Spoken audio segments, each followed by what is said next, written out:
Magandang gabi po sa inyong lahat at magandang araw sa mga nanonood ng replay.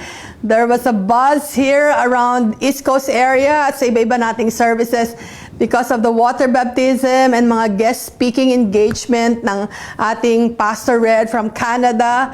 And I want to congratulate yung mga nabaptize kanina. May 11! Wow! At parang si Pastor J ay mukhang na bautismo ulit. Mukhang basang-basa ka kanina doon. Praise the Lord. Let's dive into the Word of God ngayong gabi. This topic is very rich. You know, as I was studying it, parang gusto kong isalaksak lahat. Sa isang gabi, ang usapin patungkol sa silent sin of jealousy. Kaya kung kayo nanonood ngayon, tingnan-tingnan ninyo ang inyong mga kasama sa bahay. Ito ay topic na kailangan maunawaan nating lahat. Saan man tayong panig naroroon nakatira. You know, this word jealousy and envy are synonymous and is used interchangeably in the scripture. Habang pinag-aaralan ko, pag sinabi sa English jealousy, minsan ang Tagalog naman ay inggit. Parang merong hindi akma. But although many people consider envy and jealousy synonymous, they actually have distinct meanings.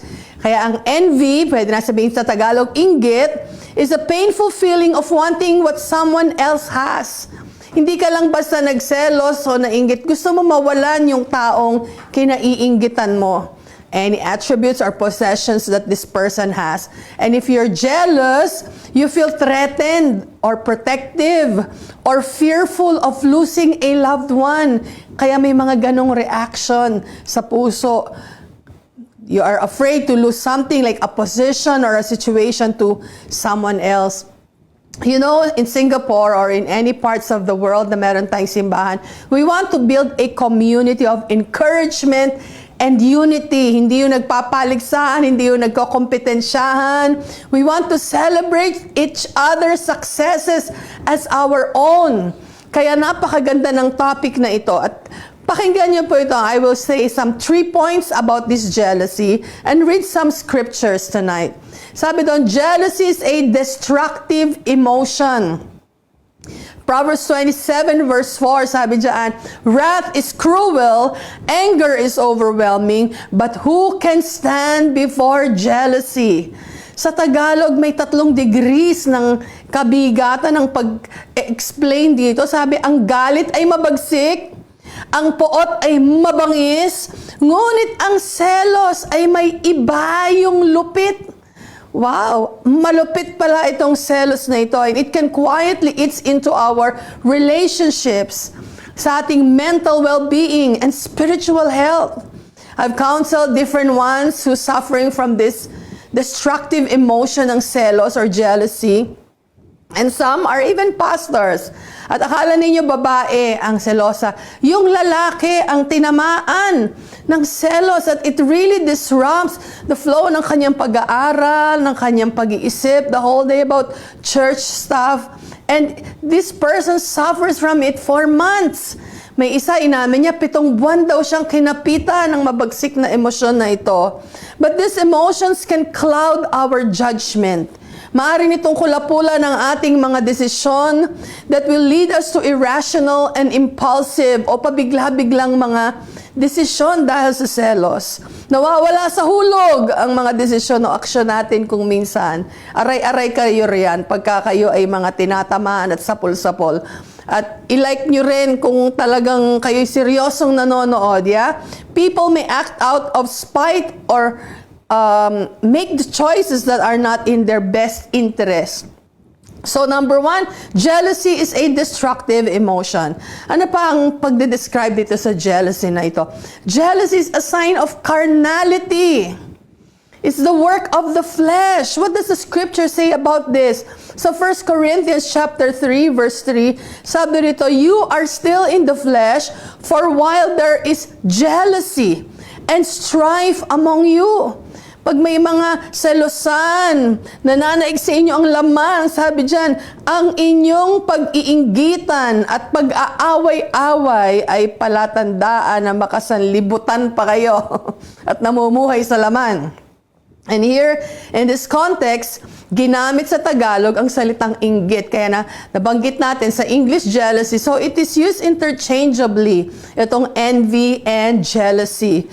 So, for you are still in the flesh, for while there is jealousy and strife among you, are you not of the flesh and behaving only in a human way? Yan ang sabi ni Apostol Pablo. It can lead to gossip. Mga chismisan ang jealousy na ito. To deliberately destroy or damage someone's reputation. Pagchichismisan, para ang reputasyon ng taong pinagsisalosan mo ay tuluyan ng mawasak. Or other negative social behaviors are linked to this. These are the works of the flesh. This can create a toxic environment in both personal and professional settings.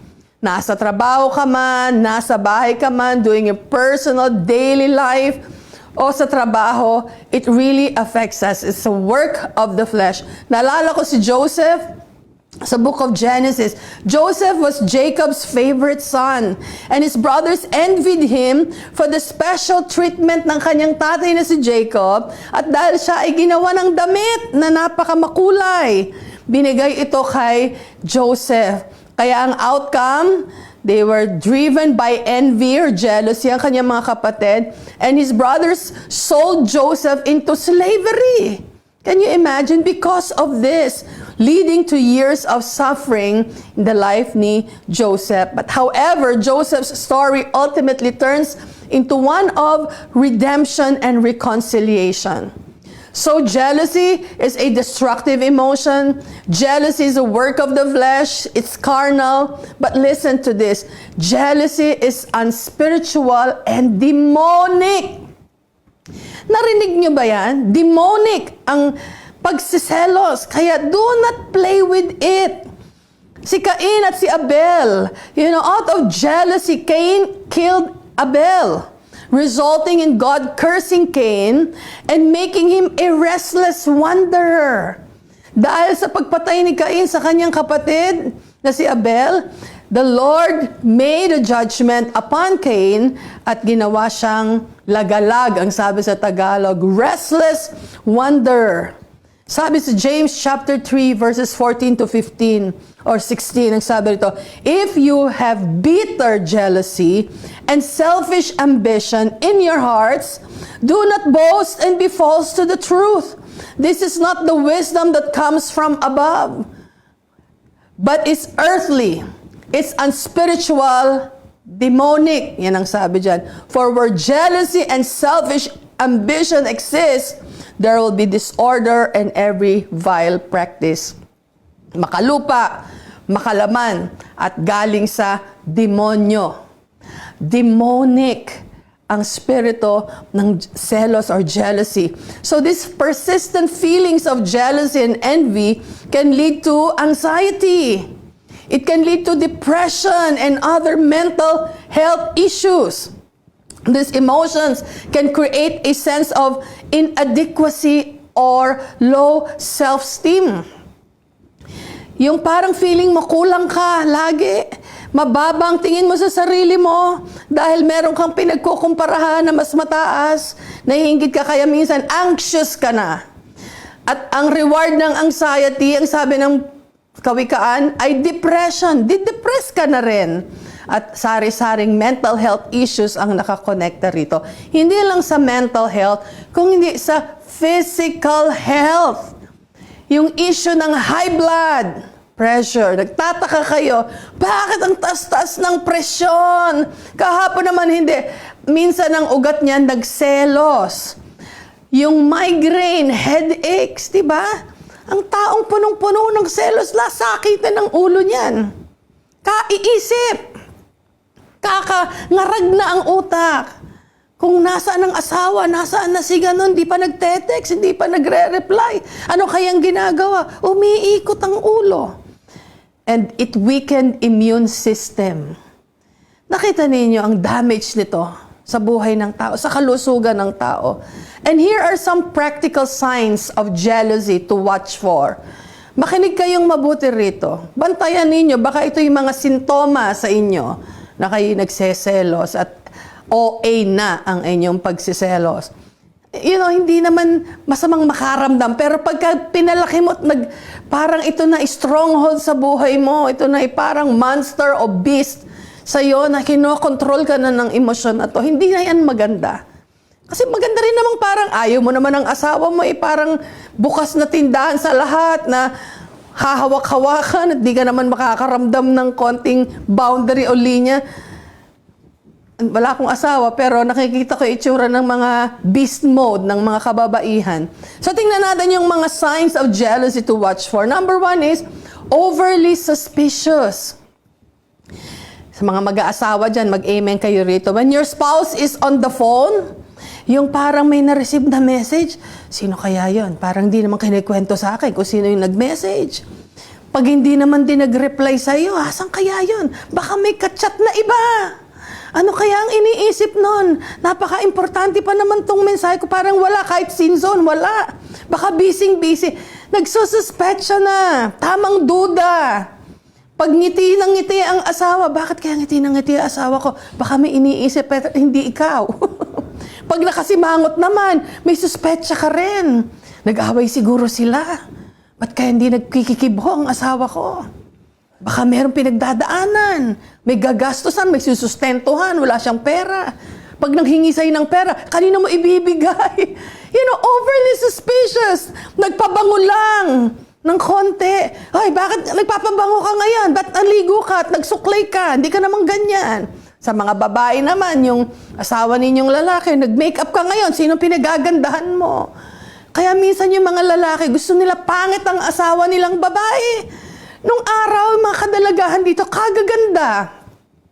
Nung nag-asawa, sabi ko, bakit hindi ka na nag-aayos? Ayaw kasi ng asawa ko na mag-makeup ako.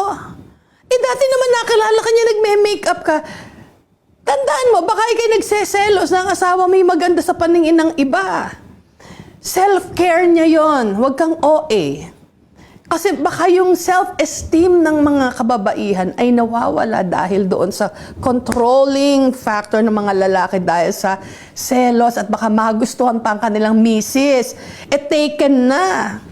Pagka naman nag-e-effort si Mr. magbihis ng maayos, si Mrs. din naman. O bakit parang ginalingan mo namang magdamit, pupunta ka lang sa simbahan, papa-selfie-selfie sa iyo yung mga kababaihan doon. Ay lalo na rito, ilan ang lalaki at napakadaming babae. Pag nakita naman kayo, pinost-post nyo yung mga picture ninyo doon. O bakit parang sasaya ng mga babae sa paligid mo, may mga pahawak-hawak pa sa kamay. Pastor ang asawa. Minsan hindi natin alam. So, overly suspicious sa lahat ng galawan. And it results to possessiveness in relationships. Nagiging very needy, becoming overly possessive or controlling in personal relationships due to the fear of losing someone to others. Baka maagaw pa. Akin na. Na-choke pa ng iba. So yan, overly suspicious. Number 2, you compare yourself to others constantly. Pag ang litanya ng tao, ay, ibang kwentuhan na iba, tapos biglang napunta sa kanya ang sentro, na dapat siya yung bida. Yung kinukumpara mo sarili mo sa iba lagi. Ay, pag ako hindi naman ako ganon. Hindi naman ikaw ang topic. Babantayan mo yun kasi baka kinukumpara mo yung sarili mo dahil nagsiselos ka na pinupuri yung taong yon. Kaya ang tendency ng tao ay you will compare yourself to others constantly na mas magaling ka. Ay, ako hindi ko ginawa yun nung ako yun. O kaya, ay, nung ako'y nag-MC, ganito ang aking atake. O kaya, lahat sa trabaho, it shows itong comparing yourself to others constantly. Iniisip ko, nagkakagulo na kayo dyan sa mga comment ninyo dyan. Regularly measuring your achievements na parang dapat mapuri ka rin dahil magaling ka rin. Dahil baka may pinagseselosan kang bida-bida sa mata ng magulang, sa mata ng mga kaibigan. Yung appearance against those of others. Mas malaki yung nabili kong TV dyan. Yung nabili mo, ang pangit. Hindi yun high-tech. Yung akin, naku maganda yun. Tingnan mo yun. Diba kinukumpara mo? Kasi ang totoo, nauna namang bumili yun ng TV niya. Pero ikaw, huli, pero ginalingan mo, nilakihan mo. Sabihin naman sa kwentuhan, mga bida-bidahan dyan sa Lucky Plaza, "Hoy, ang anak mo, top 5? Ang anak ko valedictorian." Yung kahit di tinatanong, kasi parang mai-release mo lang. Nothing wrong with being proud of your children, pero mas ninyo kung parang pakompetensya ang dating ng inyong pagkikwento. Okay? Bakit nanalo sa beauty pageant yun? Ipango naman. Hindi mo alam. Nagseselos ka dahil nasa kanya ang favor, nasa kanya ang maraming awards. Dito po kasi maraming mga beauty pageant dito sa Singapore para sa mga hindi nakakaalam. Sali ng sali, walang masama. Pero pag namimintas ka na doon sa nanalo, ayan, nagseselos, naiinggit. Kaya interchangeable ang pag-use ng jealousy and envy. Ano pang mga symptoms nito? Yung resentment toward others' success. Yung feeling bitter ka, hindi ka masaya when someone else achieves something na significant, o kaya pag sila ay pinuri. Parang napapaismid ka, di naman ganon. Parang mas magaling ka palagi. Yung belittling others' accomplishments. Binamaliit mo yung accomplishments nila, yung achievements ng iba. For you to feel better. Kasi ang totoo, nagseselos ka. Lalo na sa mga magulang. Ako, ang ate mo, ang galing, anak. Ikaw, kailan ka magiging top 2 man lang. O, ang ate mo, laging top 1. Tapos, minsan, binamasdan mo na rin kung ikaw yung anak. Pagka naghiwa si nanay at si tatay ng mangga, yung pisngi sa matalino, yung buto sa'yo. Pati yun, nakikita mo na. Lagi na lang ako, yung hindi kagalingan kasi hindi akong matalino sa bahay na to. Ganyan. Nagkakaroon tuloy ng resentment sa success ng mga kapatid. Another symptoms din ay yung overly competitive behavior. Kaya sinabi kong overly competitive, yung feeling the need to always outdo others, even in trivial matters. Napakaliliit na bagay. Gusto nakikipag-ungusan. Another one is yung gossiping or spreading rumors. You talk negatively about others behind their backs. Pagbasdan ninyo, yung mga taong kwento ng kwentong talikuran. Alam mo ba yung sinabi ni ganon? Yung nagsisiraan na. Malamang yan, naiinggit yan. Malamang may selos yan. Na siya ang sikat sa grupo, yung life of the party. Kaya ang gagawin ng isa na selos doon, isisiraan niya yon. You will gossip about the person and spread negative rumors. Ito pa ang isang symptoms, yung pag nagwi-withdraw na ng paiwas na sa mga relationships, yung distancing yourself from friends. Pwede ka bang lumabas kasama namin? Hindi, sige na. Kasi parang feeling mo mas close na sila, nagseselos ka, yung kaibigan mo mas iba na hinahanap. Kaya ang gagawin mo naman, nagwi-withdraw ka, nag-iinarte-arte ka. Hindi, busy ako, kayo na lang ang lumabas. Yung siguro kahit may sakit ako, hindi niyo ako maaalala. Ang daming mga drama-dramang nagsasala sa labit. Dahil sa spirito na to. Kaya sabi dito, it's carnal.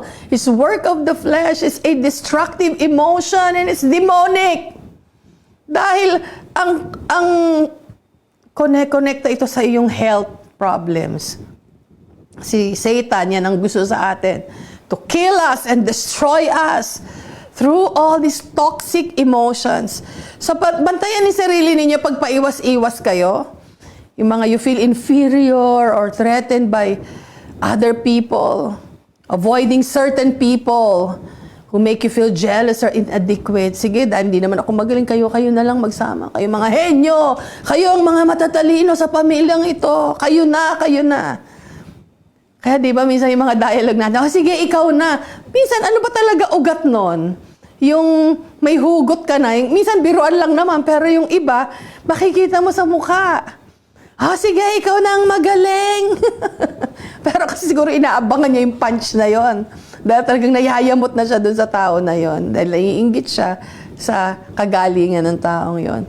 So when celebrating others' failures, isa rin yan, na ikaw ay nagseselos o naiinggit. Yung feeling a sense of satisfaction o nare-relieve ka when others fail or encounter difficulties.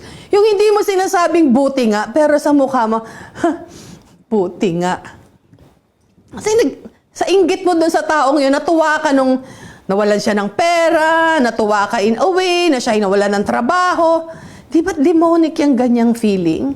Hindi yan dapat ine-entertain sa puso ng tao. You are having difficulty being happy for others. Ano kung masiyahan ka sa kagalingan ng iba, masiyahan ka sa achievements niya. Alam mo, PH, dinala ako ng employer ko sa Switzerland. Wow, saya naman! Ang sarap naman, wala kang ginastos, pero nakarating ka sa Switzerland. Doon yung crash landing sinuting. Girl, you are blessed, you're favored. Pero pagka ikaw yung mga inggit o nagseselos, pangit-pangit naman doon, wala namang, lahat na ng salita mo negative. Bantayan ninyo yung mga dialogue at narrative ninyo sa buhay. So now, how do we overcome? Paano natin ma-overcome ito? Kung ito'y demonic, kung ito'y works of the flesh, if it's destructive in nature, we take this seriously.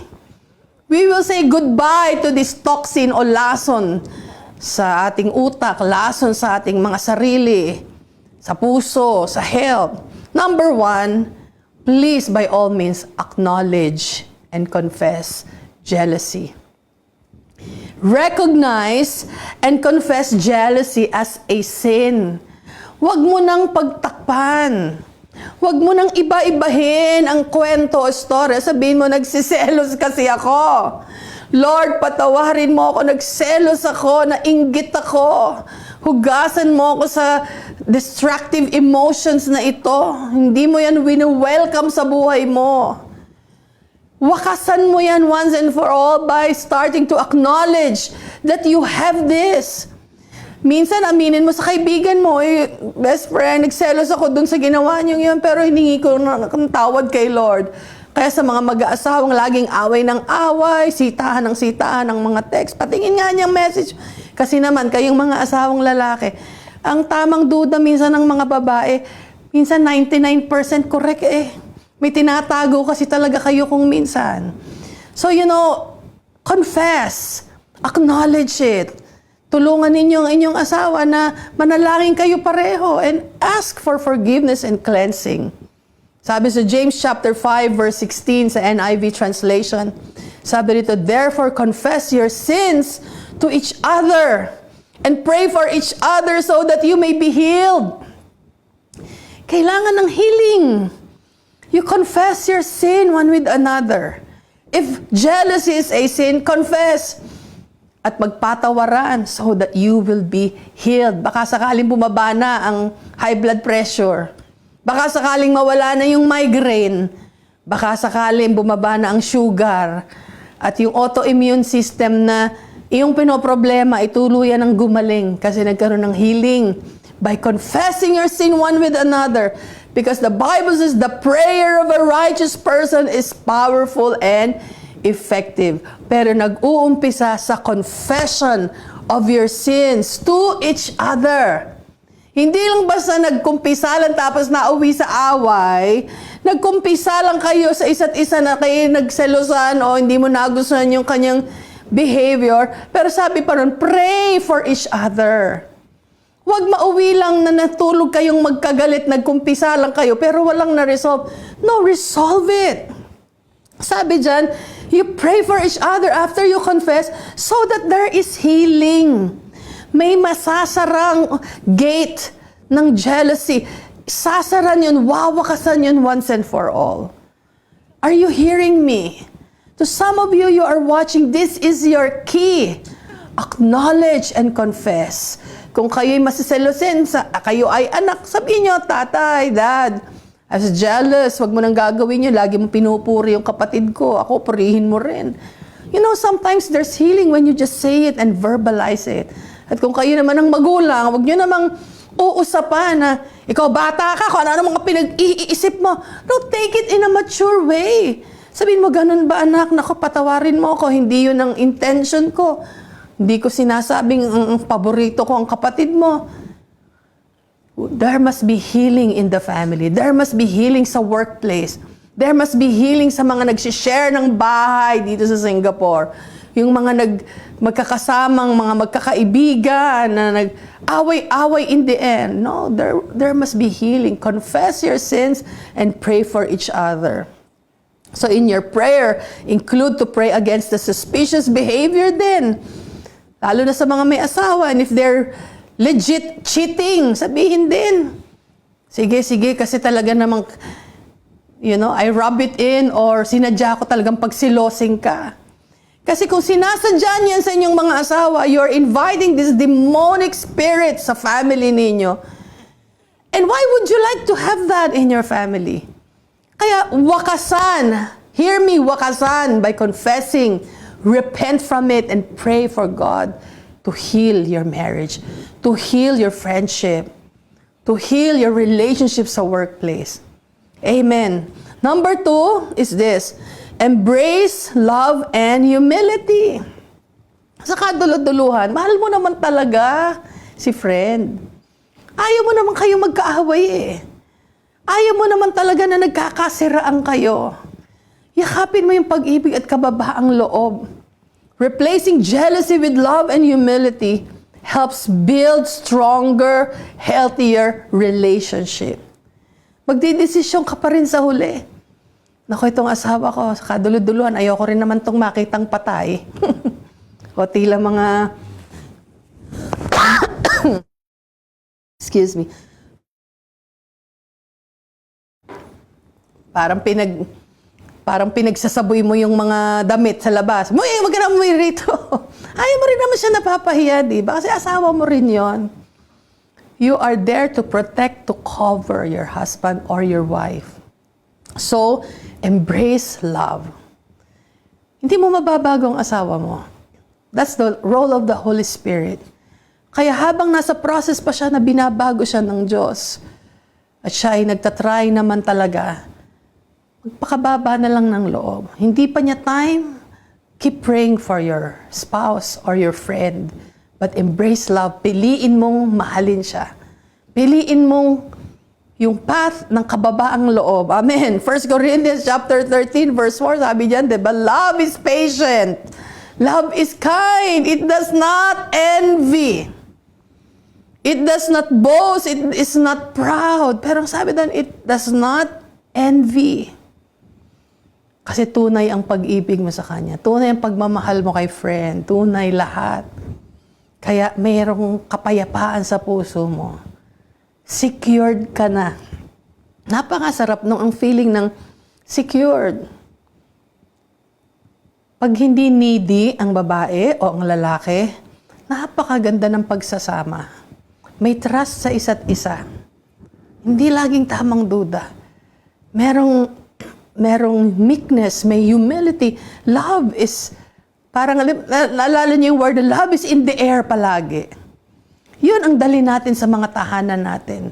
Huwag lang tayong parang sa simbahan ay napakabanal na mga, yung galawan. Praise the Lord. Hallelujah. Thank you, Jesus. Umiiyak pag may mga prayers, altar call. Pero pag uwi sa bahay, ganun pa rin ang mga ugali. Ask the Lord, Lord, I want to embrace love. Teach me how to truly love. Teach me how to truly be humble. Na hindi na ako na-insecure, Lord, at restless ang mind palagi. Alam niyo yung restless ang isip? Dapat natutulog kung ano-ano pang pinag-iisip. Napakasarap kumuha ng tulog.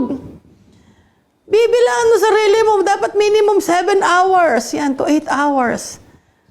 Nagse-celebrate ako pag ako'y naka 7 hours to 8 hours. Pinamamalita ko, PB, nakatulog ako 8 oras. Hallelujah.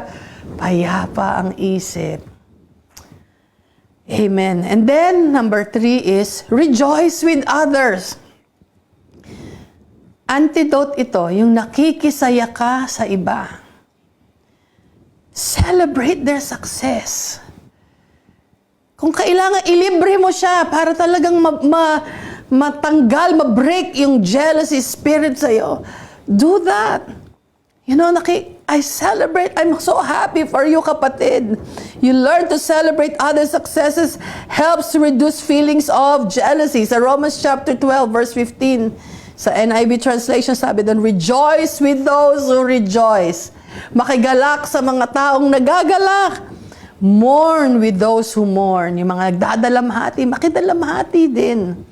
Sa awit, sabi naman dito ng isang psalmist, do not fret because of those who are evil or be envious of those who do wrong. For like the grass, pakinggan nyo to, mamamatay din lahat. They will soon wither. Like green plants, they will soon die away. Pero ang sabi ng talata, trust in the Lord and do good. Trust in the Lord and do good. Piliin mong gumawa ng mabuti. Huwag mo na raw kainggitan. Kung anong pa man yung mga successes ng iba. Rejoice with them. Trust the Lord sa time mo ng success. Pagkatiwalaan mo ang Diyos that your time will come, hallelujah, and keep doing good. Sabi diyan, dwell in the land and enjoy safe pasture. Ibig sabihin, payapain mo isip mo. Patuloy ka magtiwala sa Diyos. Yan ang iyong responsibility. Instead of bilang ka ng bilang ng mga pupunahin dahil sa selos at inggit. Sabi doon, trust in the Lord and do good. Period. You will dwell in the land. You will enjoy the safe pasture. Ibig sabihin, may enjoy mo ang bunga, pagiging mabunga kung saan kadali ng Diyos. Dahil may favor na sa life mo. Rejoice with others. And then lastly is yung renewing ng mind. Napakahalaga nito. Daily renew your mind. Allowing God to transform your thinking helps you see yourself and others through His eyes. Makita natin ang iba through the eyes of the Lord Jesus Christ. That they are precious in His sight. That they have gifts and skills na binigay ng Diyos. Na ang Diyos ang nagbibigay nun. He's the giver, so it works. So you just have to renew your mind every day. Dahil malalaman mong kalooban ng Diyos. His perfect, His good, and acceptable will pag ang ating isip ay nire-renew. Kaya every day, renew your mind. Huwag nyo nang padamihin pa yung araw na kayo'y nakakulapulan ng selos. Sabi na isa kong kaibigan, 7 buwan, Sister Hazel, kinapitan ako ng selo sa asawa ko. Tuwing papasok sa opisina, nanginginig ang lamang ko sa selos. Hindi ko ma-release kasi alam ko namang wala siyang ginagawa. Pero hindi matahimik ang utak niya. Papasok siya sa trabaho, iniisip niya ng asawa niya ay parang laging may gagawing iba dahil sa kanyang selos. Nakakaawa. Kasi pag nararamdaman mo sa mga kalamnan mo may panginginig, hindi yun normal. Kaya kung nandiyan ka sa sitwasyon na yan, tonight, God wants to set you free. Ngayong araw na to, huwag mong palagpasin na dadalin mo pa rin yung ganyang pagkaselos.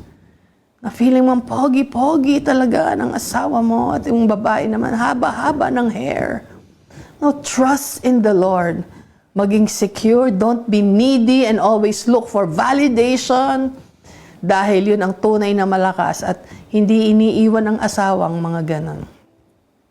I'm sorry to say this. Minsan mayroong factor na pagkukulang din ang babae.